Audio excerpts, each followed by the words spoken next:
Yep, God has a word for the wishy-washy people too. Grace and peace, everybody. Welcome to Sabbath School Study Group. My name is Chris Bailey. This is part 4, looking at Laodicea. Yes, a message for Laodicea.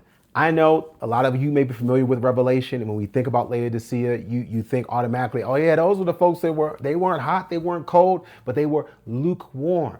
Yes, they were lukewarm. But guess what? God had a letter for them, which means God has a word for them, which means God has a will for the wishy-washy. Go to Colossians chapter 4 and verse 16 and see this beautiful promise. It says, and when this epistle is read among you, cause that it be read also in the church of the Laodiceans. And by the way, that ye likewise read the epistle from Laodicea.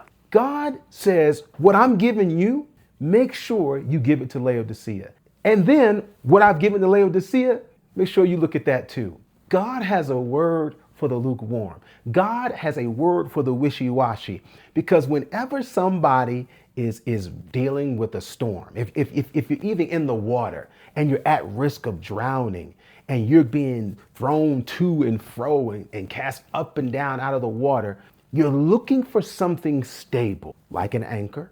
We're looking for something that's not moving. We're looking for something that can bring us out of our situation, like a life vest. All of those things are metaphors for the word of God.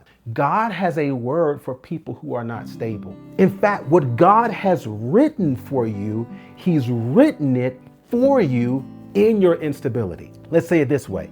We think that God just has a promise for the recovered addict. No. God says, I have a word for you that is in season in your addiction. Because what's the goal of that word? It's not to come down and just hang out in your addiction, hang out in your struggle, and just wallow in your mud, but it's to come to that situation to then do what?